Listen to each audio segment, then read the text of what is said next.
सेना प्रमुख जनरल नरवणे ने चीन और पाकिस्तान को दो टूक शब्दों में जरूरी संदेश दिया है। दरअसल लद्दाख में चीनी सेना के पीछे हटने से को लेकर पाकिस्तान की हिमाकत तक आज तक संवाददाता से जनरल नरवणे ने खास बातचीत की।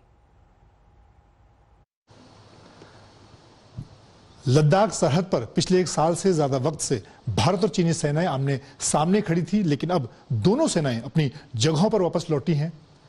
पहली बार इस मुद्दे पर सेना प्रमुख जनरल मनोज मुकुंद नरवणे आज तक से एक्सक्लूसिव बातचीत कर रहे हैं। जनरल साहब, आपसे जानना चाहूंगा अभी क्या हालात हैं, क्योंकि 9वें दौर की बातचीत हुई है। पेंगोंग के दोनों छोर से फिलहाल जो सेनाएं थी अपनी अपनी जगहों पर वापस लौटी हैं। जैसे आपने कहा अभी कि 9 राउंड हुए कोर कमांडर लेवल टॉक्स के, और 9 राउंड के बाद हम कुछ नतीजे पर पहुंच पाए, और उसके अनुसार फिर जो 10 फरवरी है, 10 फरवरी से शुरू होकर जो फैसला हुआ था, एग्रीमेंट हुआ था कि किस तरीके से फेज़ मैनर में लोगों ने वापस जाना है नॉर्थ बैंक और साउथ बैंक पर, तो उसके अनुसार जैसे फैसला हुआ था उसी के अनुसार पूरा डिसएंगेजमेंट हुआ। और अभी नॉर्थ बैंक पे, साउथ बैंक पे और कैलाश रेंज पर वहाँ से अपने अपने LAC के अपने अपने तरफ जो अपने परमानेंट लोकेशंस थे वहाँ पर दोनों फौज के टुकड़ियाँ वहाँ वापस चले गए हैं।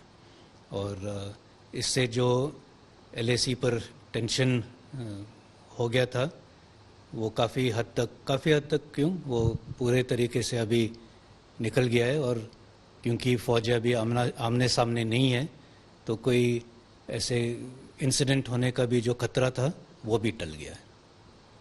गलवान घाटी की खूब चर्चा रही, इसके अलावा फिंगर 4 के इलाकों की चर्चा रही। ऐसा भी कहने की कोशिश की गई कि भारत ने अपनी कुछ जमीन को खोना पड़ा है। सेना प्रमुख के तौर पर क्या आप भरोसा दिला सकते हैं कि भारतीय सेना ने अपनी कोई जमीन इस पूरे मामले में खोई है? जैसे कि कई बार मैंने पहले भी कहा है कि जो भी हमें चर्चा हम कर रहे थे, और इस पर जब दोनों देशों के डिफेंस मिनिस्टर्स की बात हुई, फॉरेन मिनिस्टर्स की बात हुई, हमेशा हमारा स्टैंड यही रहा है कि जो स्टेटस को था अप्रैल 2020 का, उसी पर हमने वापस जाना है, और जो भी एग्रीमेंट हुआ है वो उसी के अनुसार हुआ है। अभी कुछ ऐसे इलाके हैं जिसको लेकर बात होनी है, गोगरा की बात हम कर रहे हैं, हॉट स्प्रिंग की बात कर रहे हैं, वहाँ पर किस तरह की प्रोग्रेस है, किस तरह से बातचीत आगे बढ़ रही है? तो कई मुद्दे थे जिन पर बातचीत होनी है, और पहले हमने शुरुआत की जहाँ ज़्यादा टेंशन था और जहाँ पे सिचुएशन ख़राब होने की आशंका थी, और इसलिए हमारा फोकस नॉर्थ और साउथ बैंक पर था। लेकिन और भी 1-2 इलाके हैं जहाँ पर बातचीत जारी रहेगी, और हमें पूरी उम्मीद है कि इस बातचीत के साथ और डिस्कशन के साथ जो बाकी थोड़े से मुद्दे हैं उस पर भी हम कोई सहमति हम ला पाएंगे। एक आखिरी सवाल इसी मुद्दे से जुड़ा हुआ, आपको लगता है आपके नेतृत्व में सेना ने ग्राउंड पर यानी कि जमीन पर जब लड़ाई की बात थी तब और बातचीत दोनों ही स्तर पर पूरी तरह से जो सेना का मैंडेट है उस पर काम किया? वो आपको फैसला करना है। एक सवाल सिर्फ पाकिस्तान को लेकर, अभी हमने देखा कि पाकिस्तान के साथ सीज फायर को लेकर एक समझौता जो हुआ है उसको लेकर आप हालात को कैसे देखते हैं? आपको लगता है कि इससे जो हालात हैं वहाँ पर खासतौर से जो घटनाएं होती थी, सीज फायर की लगातार फायरिंग होती थी, उसमें कोई कमी आई? ये सीज फायर का एक जो अंडरस्टैंडिंग था वो एग्रीमेंट नहीं था, कैसे कोई साइन वगैरह नहीं थे, एक अंडरस्टैंडिंग था 2003 से कि हम LC के ऊपर सीज फायर का पालन करेंगे। लेकिन जैसे साल बीतते गए तब ज़्यादा इसका उल्लंघन ही हो रहा था, और इतना ज़्यादा हो रहा था कि पिछले साल 4000 वायलेशन, उससे पिछले साल 3700 वायलेशन, तो वायलेशन ज़्यादा थे, और काफ़ी भारी तादाद में फायरिंग होती थी।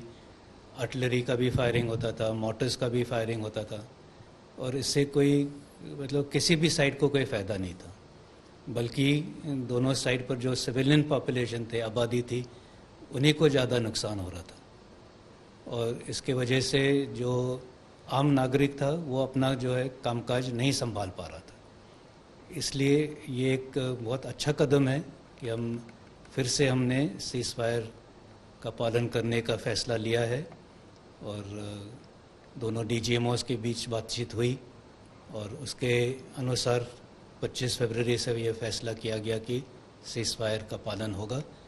और ये बहुत अच्छी बात है कि 25 फरवरी के बाद 1-2 दिन ज़रूर लगे ऑर्डर्स को निचले लेवल तक पहुंचने के लिए, लेकिन 1-2 दिन के बाद पूरे मार्च के महीने में तकरीबन कोई सीज फायर वायलेशन नहीं हुआ है। आर्टिलरी फायरिंग बिल्कुल बंद है। एक आधा कई स्मॉल आर्म्स फायर के 1-2 चटपुट राउंड ज़रूर फायर हुए होंगे, लेकिन वो भी अपने एरिया में या गैप में, लेकिन ऐसे वायलेशन के तौर पर नहीं।